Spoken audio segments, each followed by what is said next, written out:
She left me a suicide video.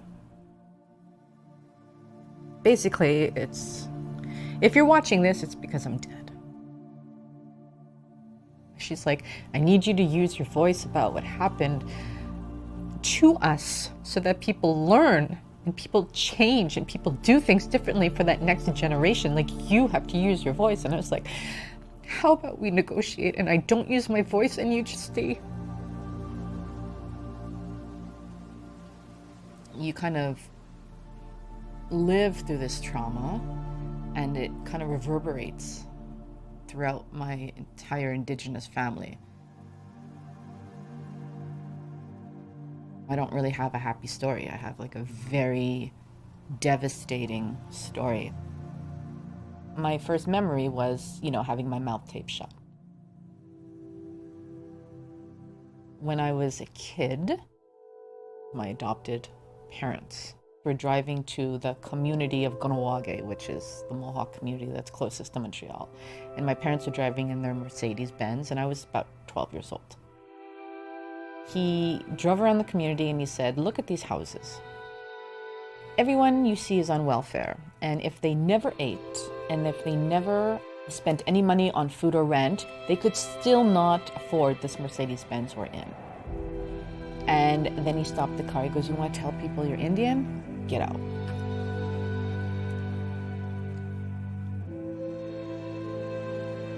My brother and sister sitting beside me, and they both turn and look at me like, ugh, like, why do we have to go through this? So this is me at 12 years old. Growing up in the household that I lived in was not an empowering experience. They used to tell me that, Native people, when they grow up, they usually become drug addicts and prostitutes. That's your future. When you constantly hear that, you start to wonder.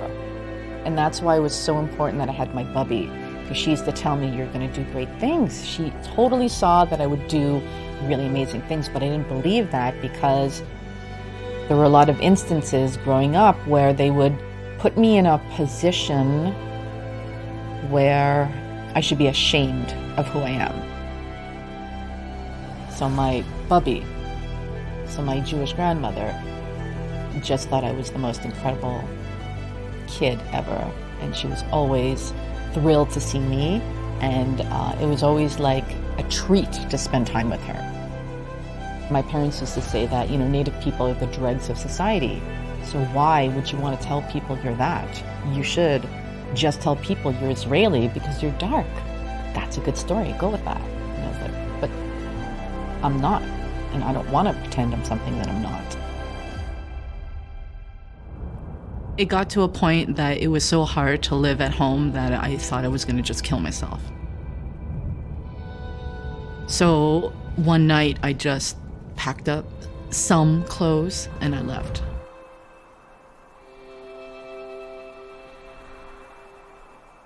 When I left home, I think that to them it was like a slap in the face. Like, how dare you leave us and go to that when you can have all this?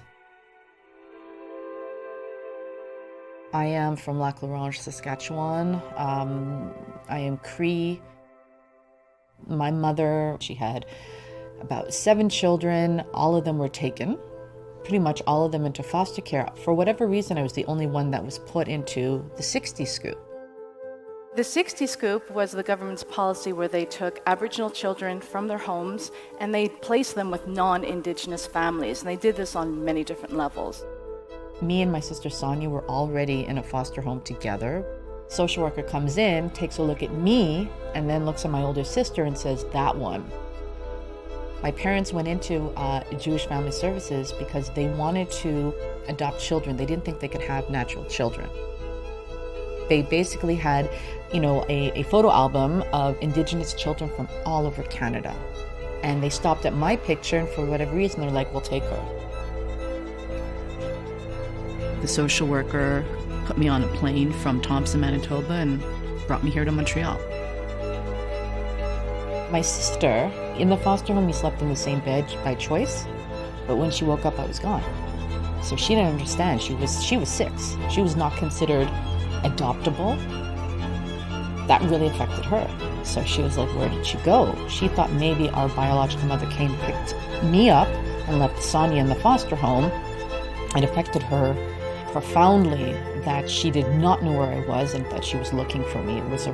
She was really devastated. Like, it made no sense and nobody had any answers for her.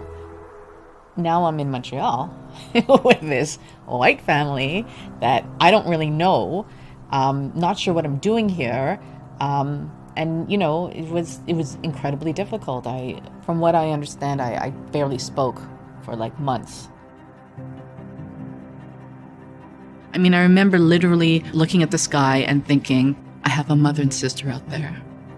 When my bubby started to, she had cancer, she knew that she was the only family I had. She was the only one that I could turn to. Now she knew that she was going to die. She was like, I'm going to send you back to your family. We're going to find your family so that when I'm gone, you will have a support system.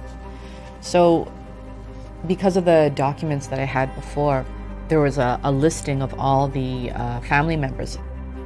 So that's what I did. I wrote to all of them and explained my mother is, you know, and I am looking for my Indian status and also to reconnect. And one of the brothers was still living at the address from the legal document. So he was the one who wrote back and was really excited, and she sent the plane ticket so that I go and meet him. My bubby, she knew that she was going to die. And I remember walking into the room to like say goodbye to her. Her eyes were open and she was breathing, but she wasn't speaking. So I just thanked her for everything. You know, and I told her, you were the best thing about being adopted. And just offering words of gratitude for her. And then, you know, I left and she died like 5 minutes later. I was lucky to be able to give those positive words, because, you know, you have to show when you're grateful. Like, she was really someone that helped me become the person that I am. You have to understand, like, I have 3 children, and I often wondered, how am I going to raise my children and show them that I love them? And it's because of my bubby.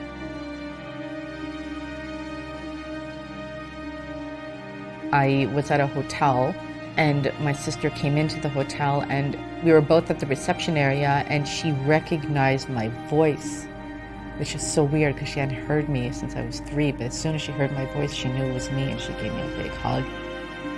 Like, the bond that we had when we were kids, like, just came back. Everybody really liked the reunion story. They liked it. Oh my God, beautiful story. Wait. Y'all come back together. You have to think of those memories. You have to live in the now, knowing everything that you lost, and try to come to grips with that. What's hard is that she has really negative memories. We were really happy to get together, but the implications of understanding everything that was lost, like, we were all in our 40s at this point. We're like, well, what about our entire life that none of us got to know each other, about our lost childhoods, about the abuse that we went through, about the broken family, about this? Like, that really weighed my sister down. And Sonia really spiraled. And she was like, I'm tired. And she left me a suicide video. So basically, if you're watching this, it's because I'm dead. She emailed it to me. So it's like, Sonia has sent you a video. And I'm watching this video on my laptop. And it's slow because it's a video. So it starts and she says a couple of words and then it's like, loading. So this video where I know what's happening is taking, a 10-minute video is taking an hour to watch. So I'm like beside myself because I want to see like what happens at the end. Like, does she, because she's describing what she's going to do in terms of end her life. And she's describing about why she's ending her life and the implications of everything that's happened to her. She's like, I can't get along with my own children because of what happened to me. She's like, I need you to use your voice about what happened to us so that people learn and people change and people do things differently for that next generation. Like, you have to use your voice. And I was like, how about we negotiate and I don't use my voice and you just stay? But she ended up hanging herself. And she was like the strongest person I ever met. So that was really troublesome because I didn't expect that. But I think that, you know, the pain was just too much and she was tired. It really floored me. Okay, so you have to understand that my bubby led me to Sonia, and then she died. And Sonia had the same unconditional love for me. And now she's dead. So it made me feel very much alone. I tried to sort of figure out how I was going to move forward. Because I really was close to my sister. I called her, or we messaged each other often. But I also wanted to honor her last wish. She was like, get the word out. There's a reason why we are alive. And there's a reason why people go through an enormous amount of trauma and are still here on this earth. And there's a purpose, and everyone has one. So you have to try to make it better for that next generation. So my kids... you know, I don't do drugs. I don't drink alcohol. That's breaking the cycle. You know, I don't hit my children. My kids are not in youth protection. Like, they were that first generation that we get to keep our children. You have to kind of like break that cycle. So my kids know that they're incredibly loved and protected. And they know that they should be very proud of their free culture. Know that even when you're in a really negative space, that mentors can like completely change your life. Because I'm telling you, if I didn't have my puppy, I'd be dead for sure. When someone really believes in you and then you get this opportunity and you're like, maybe I can do it, that makes all the difference. And I think that if you continue to give out those positive words to someone who is suffering, that eventually it will break through. And that's what we have to do.